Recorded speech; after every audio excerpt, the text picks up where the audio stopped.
E aí, pessoal, tudo bem? Nessa aula, nós vamos continuar falando a respeito de intervalos de tempo, e eu vou parar exatamente aonde eu terminei a última aula. E pensando nisso, será que nós conseguimos fazer um planejamento semanal das matérias que nós estudamos na escola? Então, eu vou criar uma tabela aqui, e nessa tabela eu vou colocar os dias da semana, as disciplinas que você estuda em cada dia e a quantidade de horas de estudo. E o primeiro dia da semana é o domingo. O segundo é a segunda-feira. O terceiro dia é a terça-feira. O quarto é a quarta-feira. O quinto é a quinta-feira. O sexto é a sexta-feira. E o sétimo e último dia é o sábado. Então, pense, no domingo, você não estuda. Então, aqui não vai ter nada, nem mesmo quantidades de horas de estudo. Agora, na segunda-feira, digamos que você estude matemática e a quantidade de horas de estudo de matemática sejam 2 horas. Já na terça-feira, você costuma estudar português e também a mesma quantidade de horas.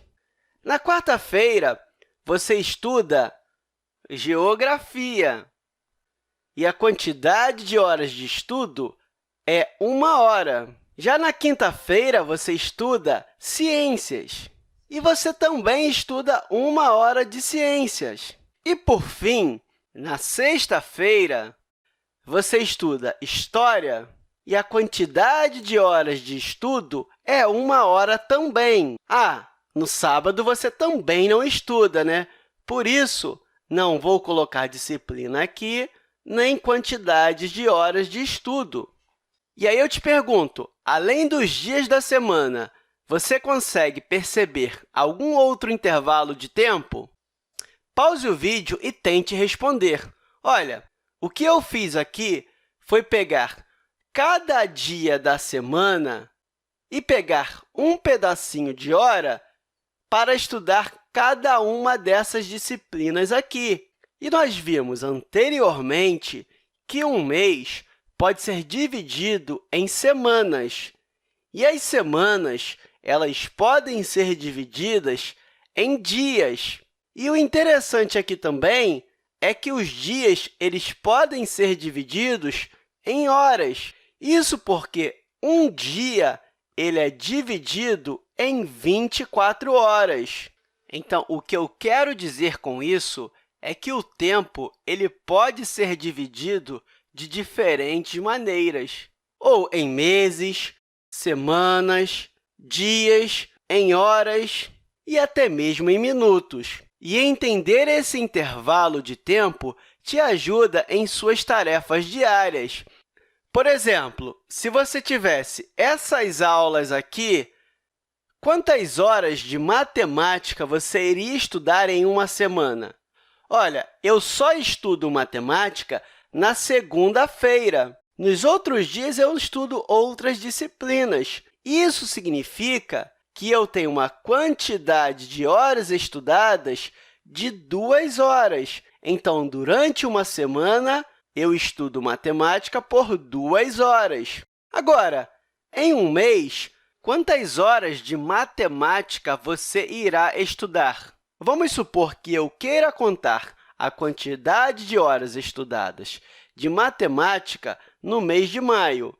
Então, eu tenho o meu calendário aqui, e ele estuda todas as segundas por 2 horas. E se eu contar no meu calendário, eu tenho 1, 2, 3 e 4 segunda-feiras. Ou seja, 2 horas aqui, mais 2 horas aqui, mais 2 horas aqui e mais 2 horas aqui.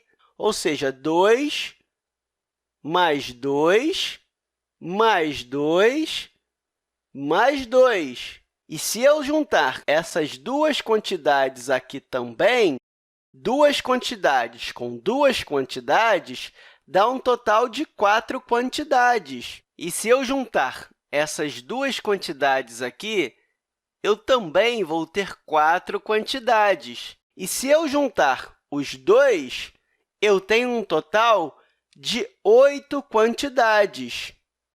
Ou seja, eu vou estudar matemática no mês de maio por 8 horas. Ou seja, a quantidade de horas estudadas de matemática no mês de maio são 8 horas.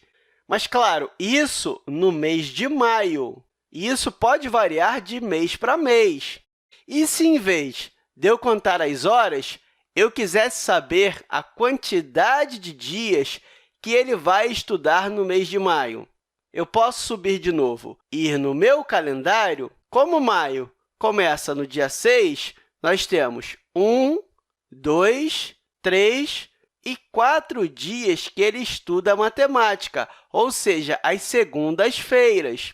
Então, em um mês, ele vai estudar matemática em 4 dias. Então, é por isso que é importante você entender as divisões de tempo, ou seja, os intervalos de tempo. E eu espero que essa aula tenha te ajudado com isso. Até a próxima, pessoal!